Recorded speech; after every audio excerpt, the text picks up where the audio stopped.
All right, my name is Michael Hall, founder and managing partner with MediumFour, founder and CEO with Digital Grass and We Are Tech. Diversified game. Learn how to start, run, and sustain your business. Hey, it's Kellen, and today on Diversified Game, I have Sir Michael Hall. He has been knighted in this tech industry as a brother in tech. And if you know anything about tech, there's many of us, but we don't always get that spotlight. Sometimes Drink Champs and Breakfast Club forget that the folks behind the scene are the ones who are marketing them and making things happen. So, Sir Michael, how are you doing today? I'm doing great. It's so funny that you bring up Drink Champs because actually DJ EFN was one of our guests on Tech Beats and Bites when we used to do that at Wynwood Yard. Okay, I'm sure you guys weren't getting as drunk as some of the guests, have gotten on his show. We were getting nice. It was fun. Okay, and tech can be fun. And, let's jump into the fun stuff for that 14-year-old or that 44-year-old who says, you know what, I want to get into tech, but I don't know anybody who looks like me. I don't know where to start. I know you have a graduate degree, but graduate degrees, as you know, especially in tech, don't always mean that you're going to get that six-figure check. And you've gone from the air mattress to the California King and beyond. So let the folks know if they are listening, they say, I want to get into tech. Michael, I want a job. What do they need to do to be presentable to you, to even be considered? It wouldn't be for me as much because we normally help a lot of people with their dreams. We don't really we build the companies with people. But I would say, like, if I was going into tech right now, resilience is definitely one thing. Networking is a second thing. But I would be in the cybersecurity right now. There's no way I would be doing anything in tech without having some kind of cybersecurity certifications. It's just a wide open field and a lot of money. But if you understand the back end, kind of how we was talking pre-camera rolling, if you understand the back end of any kind of technology, building the front end and coming up with the ideas and the solutions is easy. So engineering, learn how to code. Don't be relying on somebody else building your software for you. Now, you talk about cybersecurity, and we know for anybody who's going after any RFPs, responding to the RFQs, RFIs, whatever, in the government space, they really are pushing that. And can you talk about for the website, designers and, the marketing that you do? There is a website. There used to be, you could get a bag off doing website design. Them days seem to be, dwindling down because people go to Fiverr and Upwork. So unless you have your circle of elite clients, but talk more about what those qualifications are, because the 14-year-old definitely may not know, but the 44-year-old tries to act slow and says, well, what do I need? Java? Is it Cisco? What do I need to be able for that cybersecurity? What's that, one or two that you can give them the jewels for? Normally I know it's C++ is normally the first one and always the biggest one that you need that certification for. But I would also say I would hate to pretend I know it all. And the best way to do this is to reverse engineer it. Find the job that you want, and it could be a company, it could be a type, or it could be a salary range, to be honest. Go to the website, they list the qualifications of what you have to have. Don't try to figure it out. They'll tell you you're required to have these kind of certifications to be eligible for this job. See what they tell you have to have, go get those certifications, go apply for the job. I think a lot of times we don't work swiftly and smart enough. We try to work harder, and it's like, okay, you end up having 10 certifications and you'll go to their website and you'll be missing the 2 that they really need. And you're like, oh, I was going to take those. Don't do I was going to. Be very strategic. Go straight to it. Go straight to the website. What certifications do they say you have to get a job? Go get those certifications. Go apply for the job. Now, with your company, about to hit 20 years, I believe, and I'm sure you've done this over 20 years like myself, because before you have a successful company, you have those things of getting there and what you learn on the way.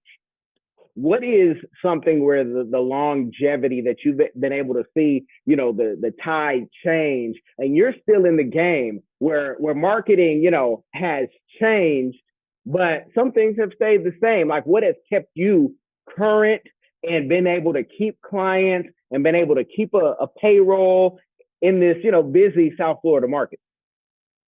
You know, one thing that never changes, you have to be able to be creative to help companies make money. There's a lot of people now that I see as a great example. I received an estimate yesterday from a client that was like, hey, this is what we're going through. Can you help us?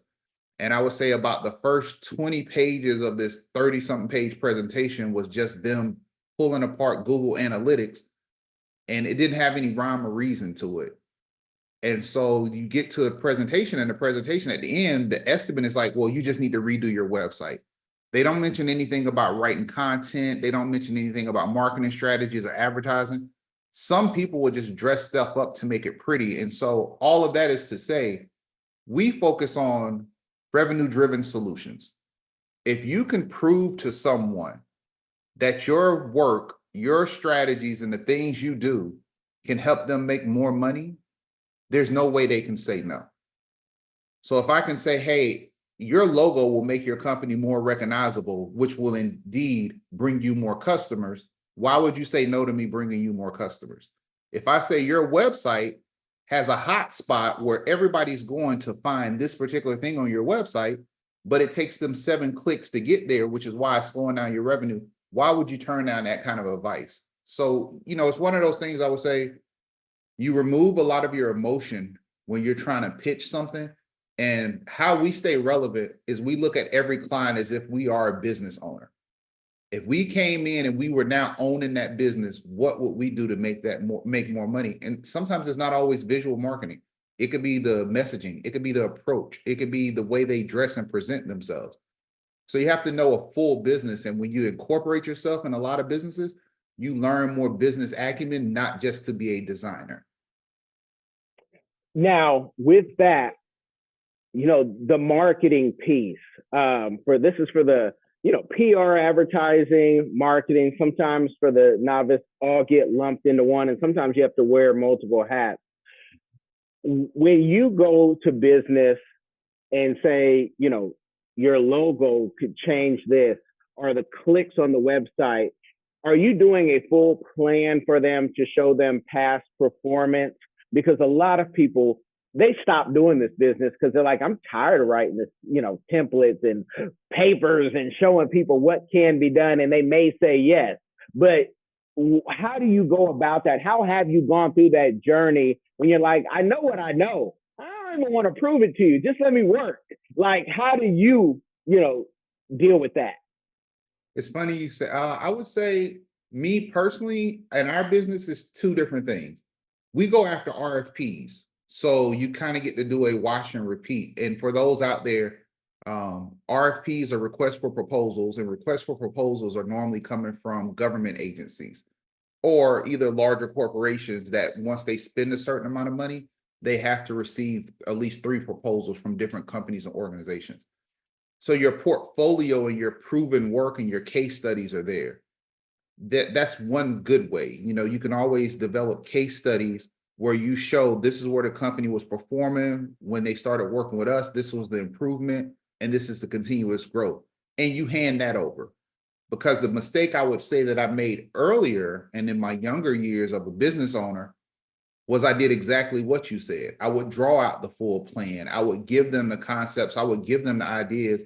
I would just end up having a conversation because I would just zone out. It was almost like freestyling. It's almost like when you see a rapper, they just black out and they're gone. It would be the same thing. I was like, man, I could see this vision. I could see everything wrong with this company. And they will steal your ideas. Or they will try to implement them. And then in their mind, it's like, well, if it was that easy for him, why are we paying him? And that's what would happen. They would decide they weren't going to pay you. So you do run a risk of trying to run that gambit of putting something in front of everybody, because people will steal your ideas and have no intent of ever paying. And somebody's out there, the government will steal your ideas. Yeah, especially the government and everyone else who downloaded your plan or put in, they wanted to see it and put the request in to see it. They'll definitely take it.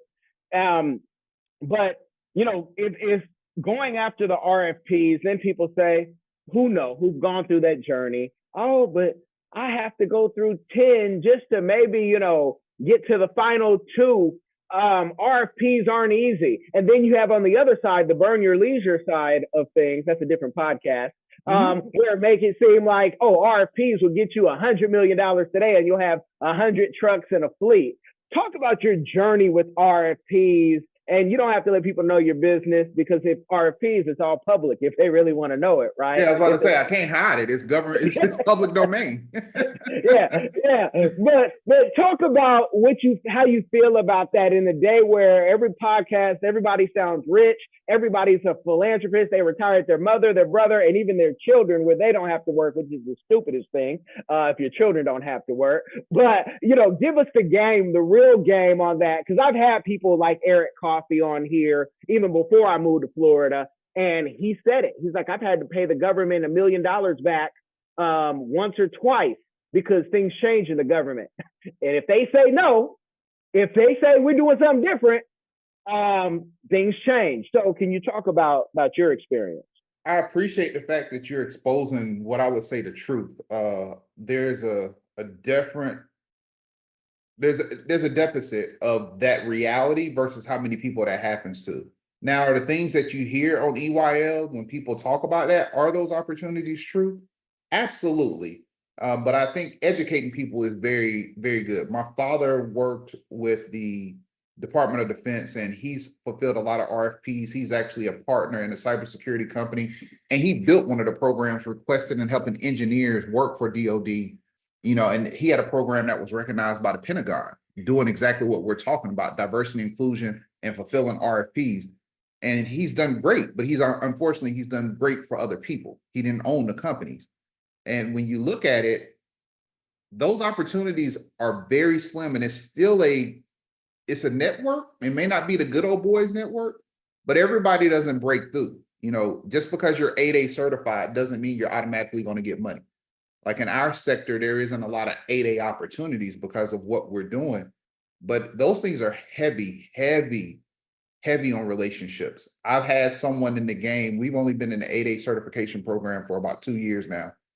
And someone directly told me, your talent doesn't matter. It's about who you know and how you're going to help them.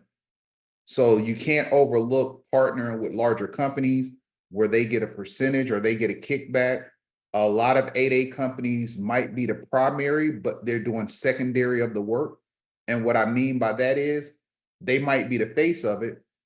They really aren't going to fulfill a lot of the larger work, but they might get 10 to 20% off of the contract just by being the administrator. So you could make good money, but you never get the experience of doing the work. You might never buy the equipment because you didn't make 80% of the revenue that was coming through from that contract. So it's not that it doesn't happen, but I would say get 8A certified, start filling out RFPs, you can make hundreds of millions of dollars, is about as real as in COVID, get your CDL, get you a fleet of trucks, and you're going to be rich. And you see a lot of people have sold them trucks, and a lot of those people have regular jobs again. No matter what you're doing in entrepreneurship, where you have to eat what you kill, you have to be willing to hunt, and you have to be willing to starve at times, because some nights there is no food to eat. Hello everyone, join us on an exciting journey with Explore the World Cameroon. London and Sydney go take you explore Cameroon, the heart of Africa. Experience the vibrant culture, nature and traditions from Yaoundé market to rainforest adventures. Every page na new discovery. Join the Cameroonian food, music and wildlife with our explorers. This book na true celebration of Cameroon spirit. Get your copy now. Available on Amazon, Barnes & Noble, and through your library and bookstores via Ingram's Park. Don't miss this adventure. Hello. I wanted to make sure you were done before I interjected, because I recently gave up my 8A certification and have gotten more government work. And we don't do a ton of it. I'm like the wolf in Pulp Fiction. They call me when they need something done, right? And if it's 30 minutes away, I'll be there in 15. But let's talk about not just the certifications, because there's 8A, there's your county, there's your city, there's your state, there's the federal, there's these other, are you part of this, that? And I sometimes feel like I look at white counterparts and I say they didn't have none of that. And they got it just off what you said, relationship. Mr. Knowles in Miami-Dade Chamber says, old saying, it's not who you know, but who knows you. When I get a contract, it's because they call me because they know Kellen ain't got no cap. Kellen ain't got no tell-all book. Kellen can go to the fanciest and schwankiest places, and I ain't got to know podcast tell you who was there, who wasn't there. But it is a good old boys and girls network sometimes because they let in who they let in. And 8A, I sometimes think, I say, do they put us like on a blacklist sometimes when we're on these blacklists? You're a minority owned business and they're only going to give us certain things. Do you ever feel like, oh, I'm on the minority list and so they're going to give me minority work versus Becky and Karen over here who they can give me some work, but it's like the mob, Gotti gave work out to Sammy to do. But he, I don't know. I'm local like a beta, but give me your standpoint on anything that I said. And if you don't want to touch on anything, I get it because this is a small network, secret society. All we ask for trust. Jay-Z. And the thing is, I touch on everything because just like you said with Jay-Z, I can't fear what others think of me because if that's the fear I'm going to live in, I'll never get to be myself. Right. So there is a lot of secret society in there. Certain people will make it. I mean, even down to your local level. If people don't rock with you because you might live in a moment of truth, where I felt that a lot of times, was a voice or advocate for what I saw other people going through, not what I was ever going through, especially in tech, especially in Dade County. I was making money. Most of our money doesn't come from South Florida. But what a lot of people don't know is we have over 375 clients we've serviced in South Florida.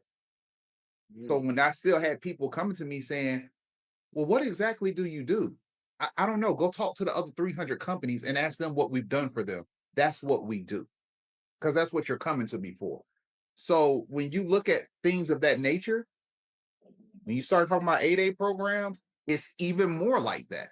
It's like, oh, I've had someone tell me that our qualifications page, which for people, I like to educate people. It seems like you do too. When you're 8A certified, they want you to have a very simple one-page qualifications page where you can just send it to them and say, these are the things we can do. It's basically like a brief resume.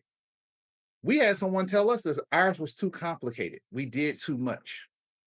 I've been there. I've heard it. And I was like, what? And then it was like, also, it seems like with a company so small, there's no way y'all can do all those things good. Pick which ones you really want to be.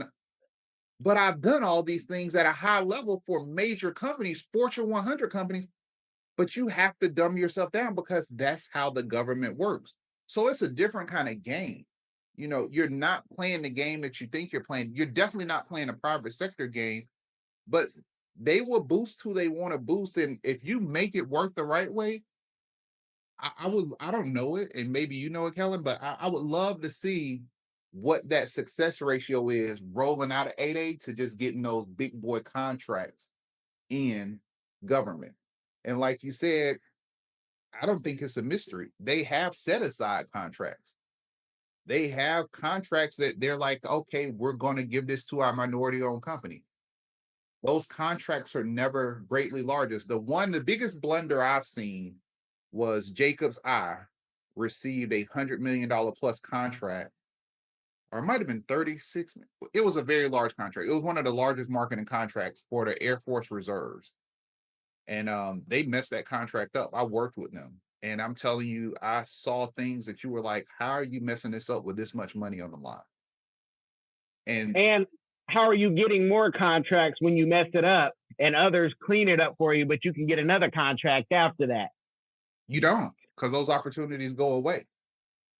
And, because they will use that as a reference of this is what happened when we tried to go this way. Mm-hmm. And so you have to be very mindful when you come in representing a specific demographic. I would say that's the one time that you have to perform at a whole nother level. You just got to be top tier. You just got to go all, because you're not just representing yourself that anymore.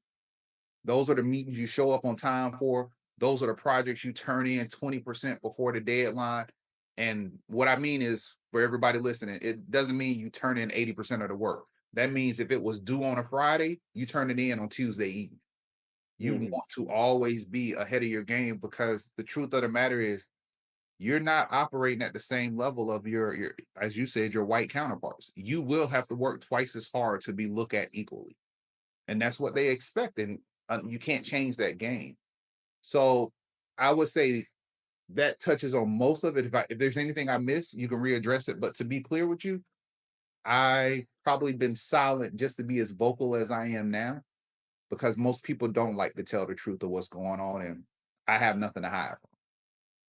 Well, most people don't tell it because they're scared of not getting the work. Because, like you said, the company that makes a mistake that's huge, that's been doing business 20, 30 plus years, they can still get contracts. I've seen, even after messing up. You, especially when you're playing a sub, and I wish, and I've said to multiple government agencies, I was just in a room a few weeks ago with Steve Bannon and racist Trent Lott. Now he's reformed, so I'm gonna let him repent. But he was talking to all the black business folks in DC, and but I remember what you said before and how you were before, even when we were young. And you're sitting there, and subs have no way of getting properly graded except to show our capability statement and give, the references. There should be, just like they grade primes, a way where they can say, wait, this sub has been doing proper work for years. These people have said A plus, A plus. They go above and beyond. It's just that they're not a huge company, but these RFPs, we know, are written for a few people when they write them up. That's why the RFI, RFQ process is done. And if you don't get it then, sometimes you ain't even thought about. And I say that because I've seen in Florida a great marketing or social media position a couple years ago. I've only been here maybe 4 years at most, but it was perfect for us. But it said one thing: you have had to do work in the whole state of Florida. I said, who could have done all that? The company that they wanted in place. Exactly. Yeah, and I mean, but brother, I've had concepts that we put together where we presented them as an unsolicited RFP and our unsolicited bid, should I say. I've had our unsolicited bid concepts taken and turned into an RFP. And then when we applied for the RFP, we weren't awarded it. I'm like, so y'all took my idea. This was a city within Broward County. I'll leave it vague. They've taken our ideas and took the idea and then didn't award us the contract. So I'm like, so you don't even know what to do because I didn't tell you everything of how to make it work. And so, and that was more just because you could find it. But if somebody wants to do research, I like to lay little breadcrumbs. So if you want to find out which city I'm talking about, let's just say we were going to open up a microbrewery hotel. And the goal was, this would be the first, it would have been the first Black-owned brewery in the state of Florida. It would have been the only microbrewery hotel east of the Mississippi. There's only one other in the United States. And the reason why I knew they stole the idea from us is because we called the one company that owns a microbrewery hotel and asked them if it was okay if we built something like this in Florida. And if so, would they guide us and tell us the best way to do it? They were like, sure, absolutely. Because that beer community is a whole different community within itself. Or should I say the craft beer community, to be specific. And they took the idea and they was like, no, we was coming up with something like this. I was like, no, you didn't, because nobody's done it. Like you just randomly came up with this idea 60 days after we talked about it, after we picked the land and everything. So it's a rough game out there. You have to decide why you're doing it. And I can tell you, for me, I kind of died on the advocacy side of everything, and I just had to become selfish. And it's just a let's make money. Advocacy work is a young man's game, and I think that's for somebody under 45. At this point, I got 15 years to start thinking about a reasonable retirement. And I would say, looking at my parents' health and how they can still go hard. And my parents are about 18 years older than me. I got like 15 years to really grind it out where I can do those late nights and I can do all that traveling. After that, I want to be coasting. So if you stop thinking about, and I hate to say this from a morale value, sometimes you can't focus on as much as the purpose versus the intent. I used to have a lot more purpose. Now I have to be more intentful. I need a certain amount of money in the bank for my company at a certain time so that I can comfortably retire. And you know, when you talk about the advocacy, Malcolm and Martin did not die rich people, and they were murdered, right? And for all the things that they did in the history, you got to ask what happened with their family. So it's good sometimes to be selfish. In the words of Gordon Greco, greed is good.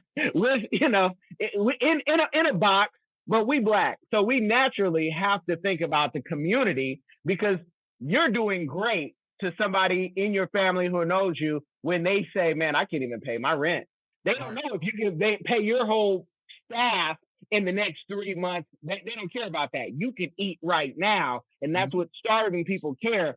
Can you talk about, because you gave so many insights, what can the community do for you and your company to be an advocate? And I'm going to ask you what your community give back is. That's my signature question. But what can the community do for you to help you keep pushing with the energy that you need, knowing that it's not easy, knowing that when you do government work, okay, yeah, I got a government contract. It took a lot. But if I ever try to do community work, y'all want to lowball me. What can the community do for you?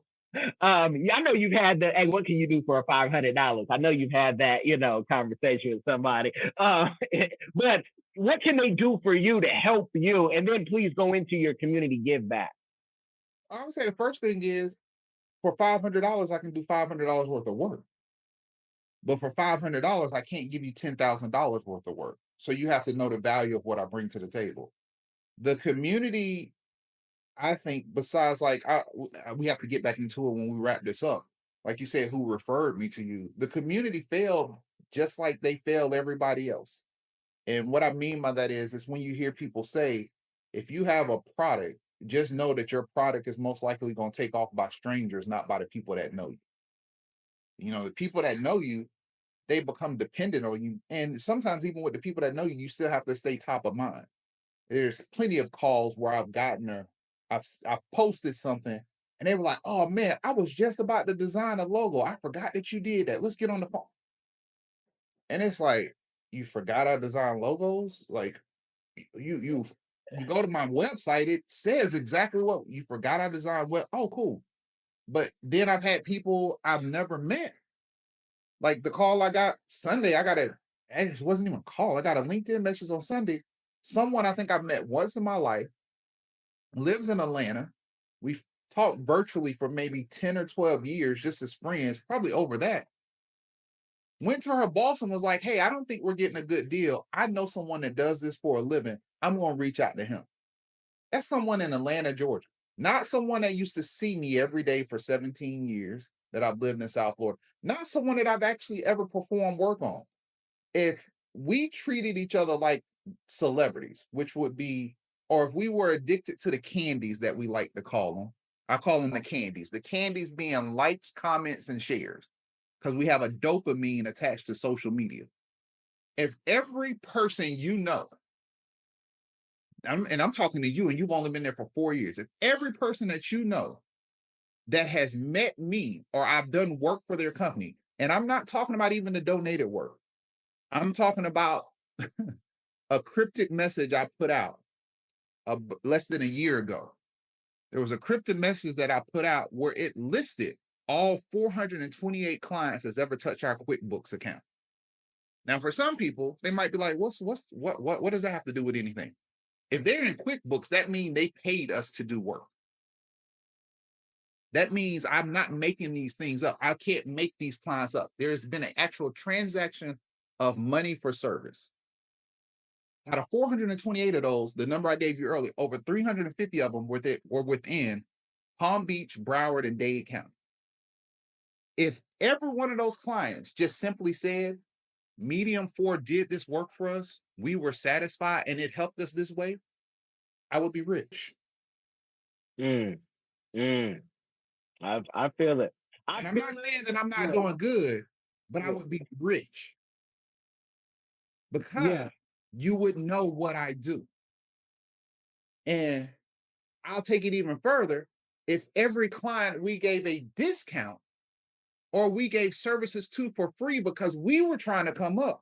If they would have simply came back to us for the logos they're still using to this day, for the websites they're still using to this day, for the style guides they're still using to this day, if they simply came back and rehired us when they made it and paid us what we were worth, or even if they just paid us back the discount we gave them, I wouldn't be talking to you about retirement. I would be there.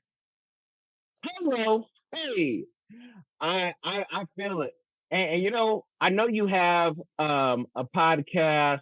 I haven't seen a recent interview, and maybe things have changed, but I'm gonna make sure for the digital grass and everything that I see on YouTube that I link it, because this is the game that needs to be shared.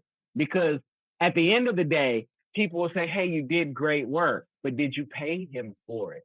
Did you give him the value? Did you open up positions? I can feel it. I know you're a giver. I know in that you have told the community give back, that you've given the community give, you gave. And then people say, oh man, people will say this. They'll say, oh man, you guys sound bitter. Or no, we sound tired. Tired of Exhausted. giving. We're exhausted.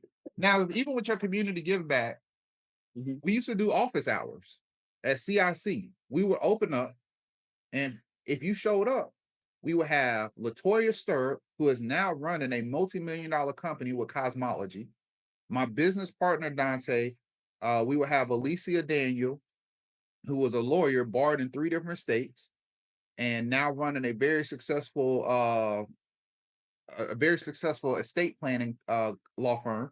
And she does other law, but that's where her focus is. We had tier talent. Rosie, I'm just naming out Qadira. We had top tier talent that would sit in the office, and you could book an appointment, and we would come in there and redo people's whole business plan and marketing strategies for free Mm. every Thursday. Right? Either before, this was before we started doing techniques and bites in there, but we would do it right there for them. Didn't have to pay us anything. I think maybe 3 people out of the 100 people we might have helped, 3 people came back and hired us and paid us for our services. So that's number 2, or the biggest one was we did a mental wellness program. Now that was with the help of the Knight Foundation, but after George Floyd and after I tried to warn people that as soon as the world opens back up and as soon as things get back to normal, this fake Karen is going to go away.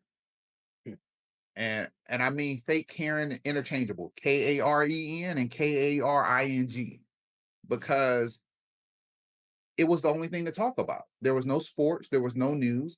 You had George Floyd and you had COVID.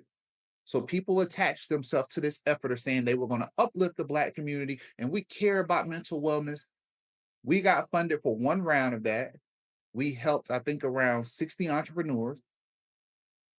I would just say you could go look at the stats and go download our report. But we personally know that we helped 3 people not commit suicide. So I don't care what I ever give back at this point. Mm. The fact that I saved lives means more than what I could ever do with my design work. And what made it even harder during that journey, one of our therapists actually died from COVID as we were going through it. So imagine we're going through dealing with COVID, we're going through this, and we're giving people free therapy. And the therapist that our first group had worked with, their therapist died. And I had to tell them that because they were like, I need to talk to her where she's at. She's gone. So I've done stuff at a magnitude that you just get to a point where you get comfortable. It's like, I won't hear it, but somebody will probably talk about it in those 45 minutes at my funeral. Now that's, some people might be like, that's harsh to say, but sometimes that's the reality of a walking man that does things that he doesn't need to be recognized for. It's just his calling.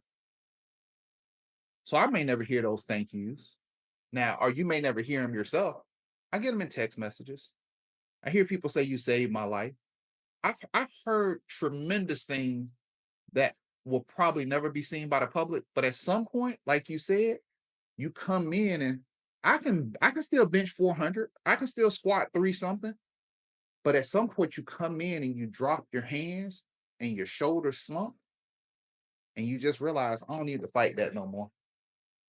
I can Yeah. sit back and make a logo for a marketplace for 10 grand, but I'm fighting you as a $1 billion company to pay me $2,500 for social media marketing services. Like it's just certain things you don't want to fight no. A to the men. Have you started writing your book? You know, the funny thing is, I hate to say this because it doesn't fit the magnitude of certain people. I'm a visual learner. Most of my stuff has come from just sitting there and listening. Doesn't mean I don't talk back. Doesn't mean I'm perfect and I don't talk over. Uh, I'm a visual learner. I'm an artist. I'm not a book person. I was the kid in school that if I studied, I was gonna get straight A's. Everything else was like a photographic memory. I could skim a book and take a test. I'm reading the book in my head, and that's how I would pass my test. Um, I don't know if I would ever do that, and I will tell you why. I don't think I have the capacity for my mental wellness to relive that pain versus just moving forward. Mm, okay. Okay, so even with the chat GDP, because you knew I was going to go there or talk, you could talk the book into the, into the microphone like we've done with clients before. Then you guys get two editors, right? That's Right. that I always tell people. But I get it because and people don't get that behind the scenes, and that's the part where when you're talking to client off of a ledge, and if you didn't call me right back, I was going to jump. Wait, you just made $100,000 this month. What are we talking about? That's the stuff that you can't say names, you can't talk about. And people, if you did tell them, they probably be like, oh man, I don't believe it. I don't need you to believe it. But the fact that people, what's his name? White guy, Robin Thicke, he said if that album didn't go well, he was out of here. And that's not for him just to say in the news line. There's influencers, content creators who really feel if this video does not do well, I got nothing else because this is my best. So I appreciate you sharing that story to the point I can't give them anymore because I got to find you in person in the studio because your energy is real and raw. And we got to talk about what you want to talk about off air with who introduced us. And let me just say who introduced us for all those who need help in the space. If you can't afford our services, and I mean Michael's, I mean mine, or anybody like us, go to PTAC, aka Apex Accelerators, go to SBA, go to Score, get the game. Michael, I want you to let them know where they can find you because I gotta meet you. So let them know where they can find you. Too much game, their heads will explode. Social media is all Michael Hall TM, like Michael Hall trademark, any platform on social media, LinkedIn, Facebook, or Instagram. And I'm one of those people. I'm not bigger than life. I'm not that important. I realize now I'm in a very microscopic bubble of what all other people are going through in the world. But everything I have is public and open. I don't post private posts. If I feel it, I'm gonna say it, and I stand on what I mean. And I'm saying this in closing because some people may be like, well, sometimes you just say too much or you burn bridges. Sometimes you got to choose what your purpose is in life and die on that purpose. A lot of people that knew me from Digital Grass and We Are Tech, I said a lot of things that ruffle feathers.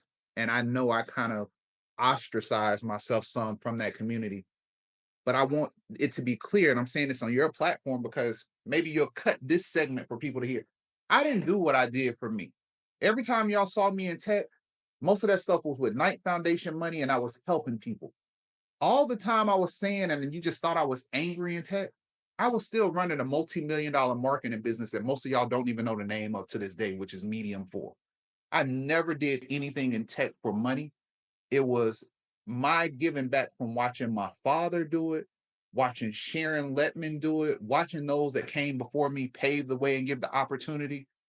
I was only in tech as what I was feeling was one of my civil duties for those that weren't fighting, because before there was diversity inclusion, it was called co-op. We've been ostracized in every field. There's a Black Engineering Society. There's the National Bar Association for Black Lawyers.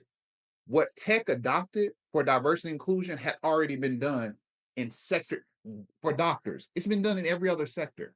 It's just been called something different. Once we labeled it and it became a $1 billion thing, that's when they attacked it and realized they had to shut it down. So I was never in the tech for the money. I already make money as a designer. I've been a designer since I was 19 years old. So if you want to know why I spoke my piece, because I already came with my money in play. I was going to be good either way. I was there to disrupt, and I hope I did it to some degree. Amen. Winner's going to win. And when you do put your neck on the chopping block, that shows, how good you are. And we thank you for that, because with unity, we win. And in tech, a lot of times there was maybe one of us in a department, and that other person who was in the other department, they didn't want us talking to them. So we couldn't come together. That's just how it was. And you see, what you see now. I hope the people who are in their 20s, in their teens, you guys understand that unity. Don't think just because they invited you to their picnic that everything is all good. Again, y'all, till we do this again, I can't give too much game because, ADHD is a real thing. So you guys look in the description, y'all, and make sure you like the game. Make sure you subscribe to the game wherever you're experiencing this. But most importantly, y'all, make sure you share this game with somebody. It will change their life. Y'all be blessed. Are you tired of the violence, tired of the injustice, police brutality, rampant discrimination, lack of gun control in this failed biased socioeconomic experiment called America? Or maybe you need a break from the relentless grind and want to regain control of your destiny, your wealth, your health, and your purpose. DiversifiedGame.com has the right course for you. Prepare for my first trip to Africa. Looking to reconnect with your roots, start a new business, or just a fresh start. Africa, aka the motherland, is waiting. Don't let the Chinese and the Mzungus have the fun and also take over the motherland. From Cairo to Mombasa, from Dakar to Cape Town, Africa has something for everyone, from business opportunities to the most amazing people, safety, leisure, and landscapes. The opportunities abound. It is time for the diaspora to reconnect with their roots. Time to reconnect with the birthplace of humanity. Africa is the last frontier. Get your head in the game and reclaim your legacy. The writing is on the wall. Babylon is falling. Give up the stress, grind, and violence inflicted on our people on this continent and prepare for a journey of restoration and joy by connecting with the land of your ancestors. Check out our new course and kick off your adventure at diversifiedgame.com.